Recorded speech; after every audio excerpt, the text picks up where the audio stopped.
Buenas tardes. El día de hoy voy a hablar sobre el tema de la terapia conductual, un poco sobre sus técnicas y características que manejan a grandes rasgos. Enseguida voy a compartir pantalla para apoyarme con las diapositivas.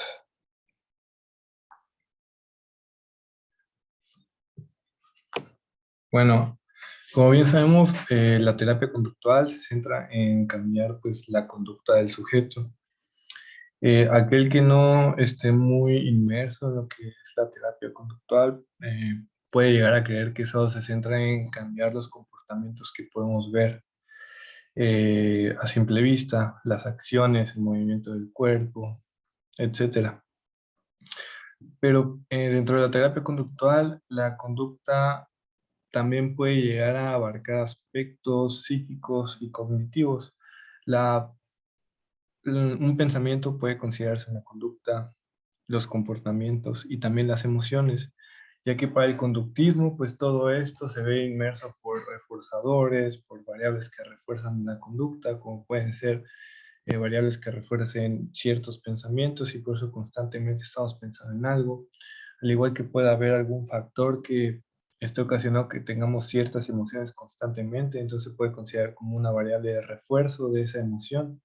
Y de los comportamientos, pues ya sabemos que pueden haber ciertos factores en nuestro contexto ambiental que faciliten que tengamos ciertos comportamientos. Por otra parte, la terapia conductual se centra más que nada en descubrir en el paciente las conductas, perdón, desadaptativas y adaptativas que puede llegar a tener. Se consideran conductas desadaptativas cuando el sujeto tiene conductas que no van con el entorno, no le generan nada funcional y le generan demasiadas consecuencias. Fuera de que se sienta bien o no se sienta bien con las conductas, se considera desadaptativa en función de las consecuencias que le genera esta conducta. Aunque le gusta al sujeto cierta conducta o no le genere ningún problema, pero pues le genera consecuencias, se considera desadaptativa. Todo lo contrario a las adaptativas, que pues quieren decir que el sujeto ha tenido una buena adaptación a su entorno y tiene conductas que pues le ayudan en el funcionamiento de su vida diaria. El- la terapia conductual busca medir las conductas, medir el tiempo de respuesta, medir qué tanto se genera una conducta, qué tanto se degenera, porque de esta manera pues la terapia conductual puede ver si su técnica o su intervención es funcional, si no sirve. La única manera es haciendo mediciones cuantitativas. Es la manera en la que la terapia conductual se da una orientación hacia si está haciendo lo correcto o no con el paciente, qué tal va la terapia, la intervención, ya que pues no se toman en cuenta aspectos un poco más cualitativos como percepción y esas cosas. Busca eliminar o sustituir la conducta deseada. Si no se puede eliminar, pues se busca sustituir por otra.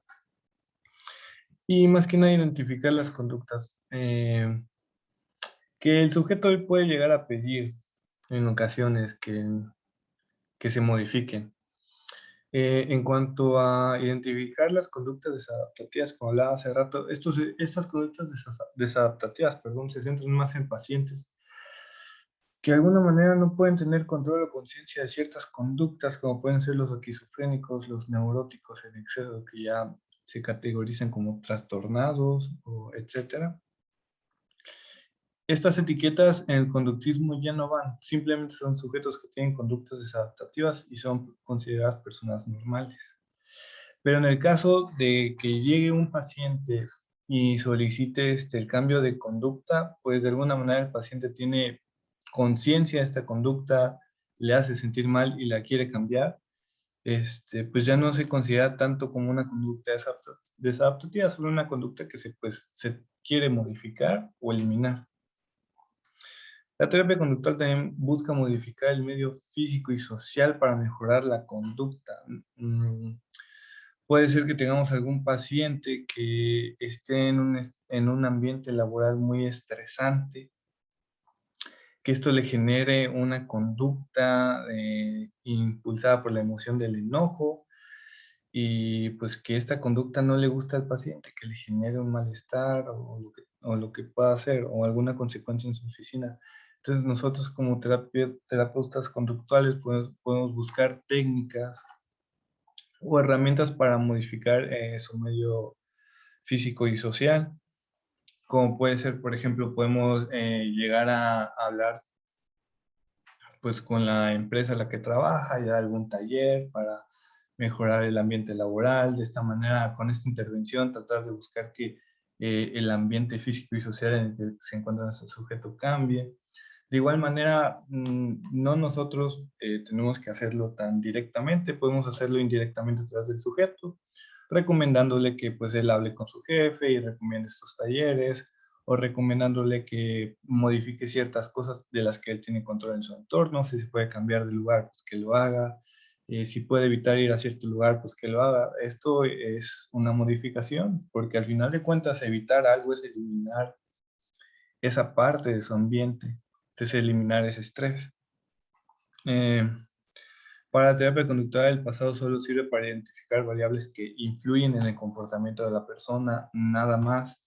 No nos sirve mucho el pasado como podría hacerlo en el psicoanálisis, que esto es esencial para identificar el origen de los traumas y cambiarlos para que el paciente haga insight. Para la terapia conductual, lo único que importa es el aquí y ahora, qué conductas tienes ahorita y cómo quieres cambiarlas.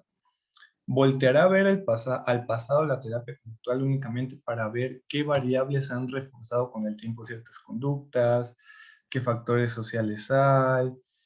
Todo esto en función de ver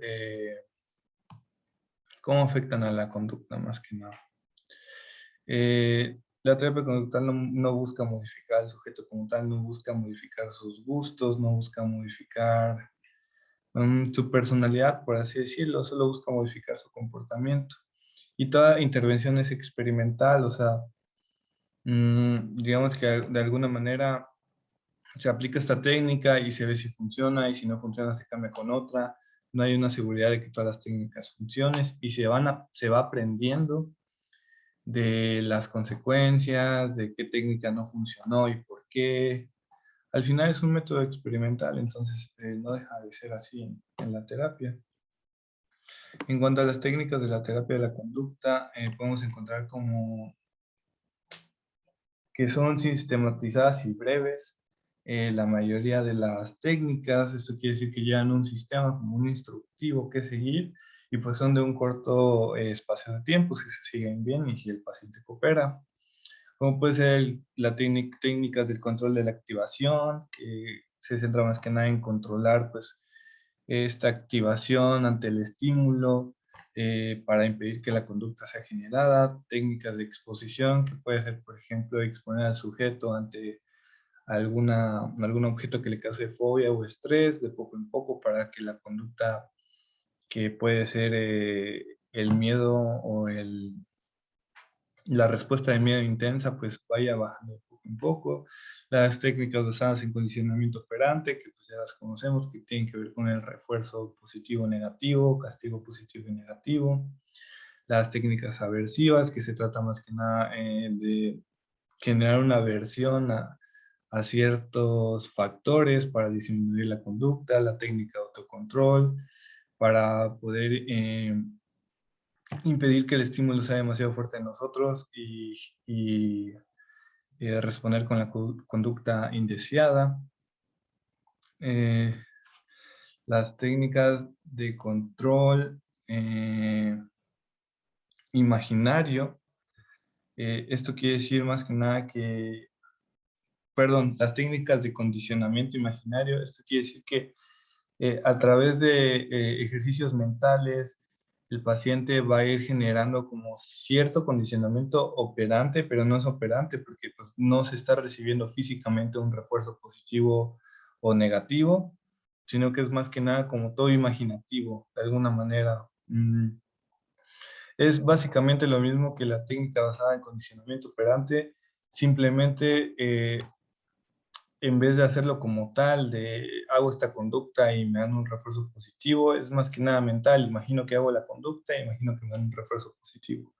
Eh, Esta técnica puede funcionar mucho porque pueden haber pacientes en los cuales las recompensas mentales y cognitivas que puede llegar a sentir el sujeto a través de estos ejercicios mentales tengan más impacto que la sensación fisiológica que pueda llegar a sentir al tener un refuerzo positivo por generar cierta conducta.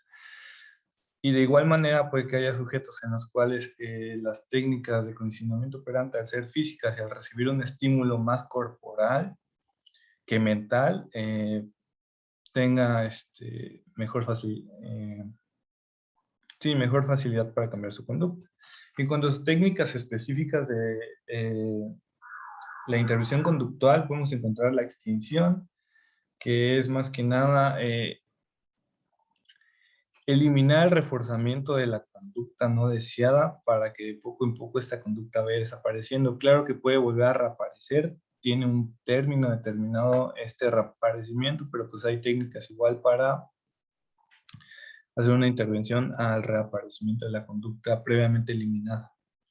El reforzamiento diferencial de conductas incompatibles o alternativas, la cual se refiere más que nada a eh, reforzar una conducta que se puede hacer en el mismo entorno en el que sucede la conducta indeseada. ¿A qué me refiero con esto? Por ejemplo, si tenemos un sujeto que en el baño tiende mucho a la masturbación, podemos, podemos implementarle una retroalimentación para que al entrar al baño decida, por ejemplo, peinarse y asearse un poco el rostro. Entonces, ambas conductas suceden en el mismo plano físico, pero al reforzar esta otra, entonces al entrar al baño, el sujeto ya tiene reforzada esta conducta de peinarse y limpiarse un poco el rostro. Por lo tanto, la otra conducta, que es la indeseada, va a ir desapareciendo poco en poco porque es incompatible que se dé la misma conducta en el mismo entorno. Y es una conducta alternativa. La técnica de tiempo fuera de reforzamiento quiere decir que si es inevitable que ocurra un reforzamiento de la conducta, lo mejor que se puede hacer es tratar de que el sujeto se ausente durante el tiempo de reforzamiento de la conducta. Por ejemplo, si tenemos un sujeto que un niño, por ejemplo, que al llorar sus papás le dan todo, pues estamos viendo que es un reforzamiento el hecho de darle todo a la conducta indeseada que es llorar. Entonces le podemos decir a los padres que luego de llorar el niño, los padres se salgan de la habitación. Entonces eso es un tiempo fuera de reforzamiento.